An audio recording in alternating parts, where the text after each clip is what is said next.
Welcome back. Right, just a quick video really.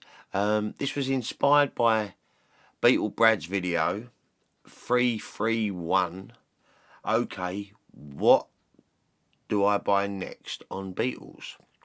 Brad was putting out and helping one of his subscribers choose which Beatles album they should listen to next. And it was quite an interesting video. Nice one, mate. And I thought to myself, if I was going to turn someone onto the Beatles, where would I start?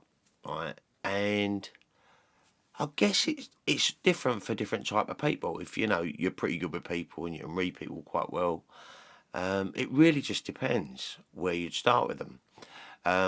Like someone who's interested in just the greatest hits, the best ofs. You know what I mean? I think you can go the Red and the Blue album. I've always thought the Blue album was fantastic. It was one of my favourites. You know, it was one of my early Beatle discoveries, to be honest with you. That double album. But both of them, the Red and the Blue, they're like a nice stone skimming across that decade of Beatle greatness. And number one, obviously there's the greatest hits. There's numerous. But yeah, I think for like someone who just wants that, that's probably where you would start. Now, someone that was into guitar music, you know, maybe a Dylan fan, or although you would imagine pretty much any Dylan fan would have heard the Beatles, absolutely. But you know, we're just someone who's into guitar sounds. I would probably go Rubber Soul, Help, Hard Day's Night, and the White Album. You know, quite acousticy. Definitely Rubber Soul. Well, you know, I think that's probably the way I'd go with that sort of person. Someone who's into just ballads.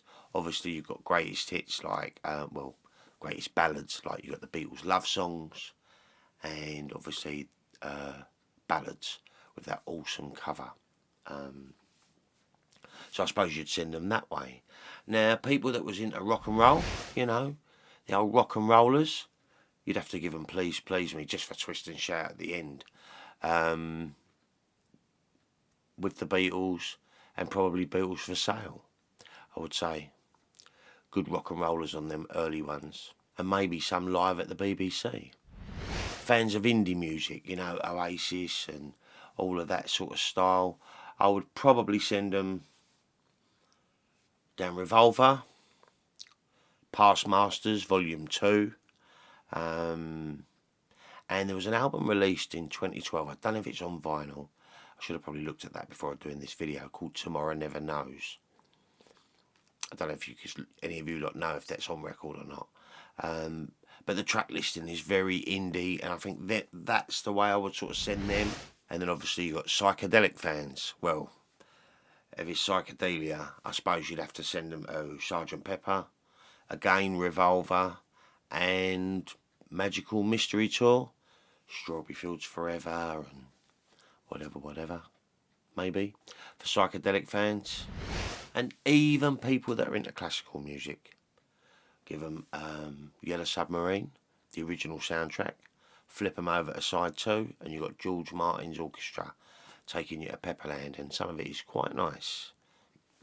It's not Beatle music, but, you know, it's on their catalogue. And possibly, I think with classical people, you could send them to Sgt. Pepper. Because Sgt. Pepper is an album to sit back and really listen to. So, probably that too. Now, my favourite, an audiophile. Someone who really is fussy and meticulous and picky about how their setup sounds.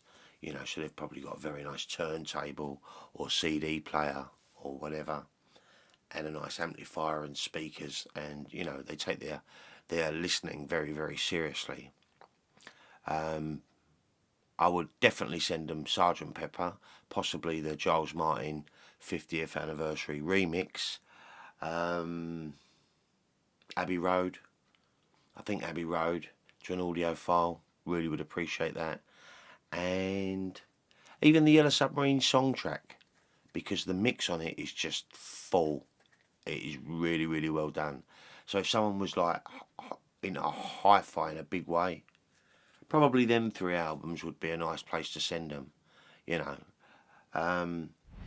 But I do think, however they start, if they end up enjoying one Beatle album, it's only a matter of time, and they will go across the whole spectrum, from Let It Be right the way down to Please Please Me, and beyond if they can, you know. So what would your introductory Beatle album be?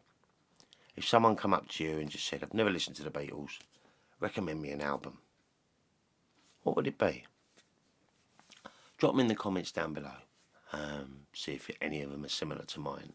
I mean, I kind of broke it down into certain genres. I know there's a hell of a lot more genres, but off the top of my head, they're the ones I could think of. Yeah, so drop your one in the comments down below, and let's see if they're similar to mine. But it's amazing to me. I mean, a couple of years ago, probably some of my early subscribers would remember when I went to France and I got the wifey's granddaughter into the Yellow Submarine. She's only around last week and she's still singing Help. That's her favourite. She's still got my DVD. It's pretty much her DVD now. And, you know, she just loves it. She loves Paul McCartney as well.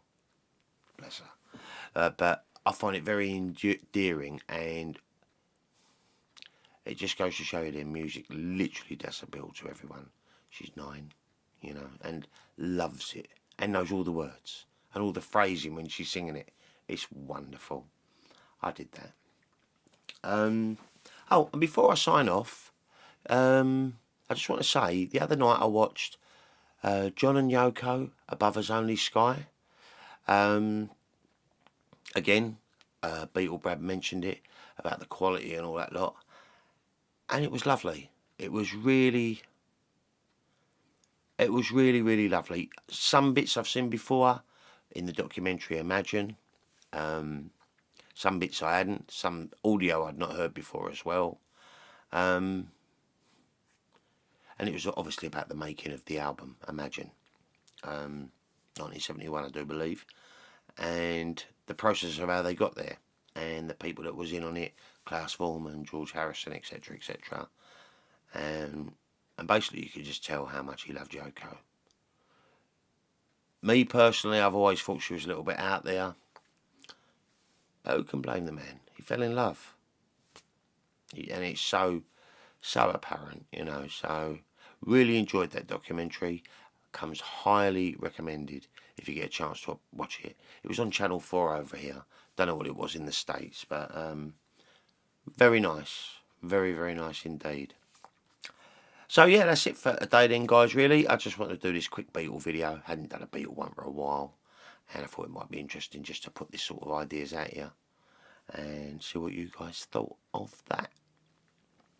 Don't forget to follow me on Facebook and Twitter. And obviously, if you want to support the channel, I do have a Patreon also. And all the links to them I'll put down below. Yeah. Have yourselves a great weekend, guys. I'll be back with another ramble real soon. Take care.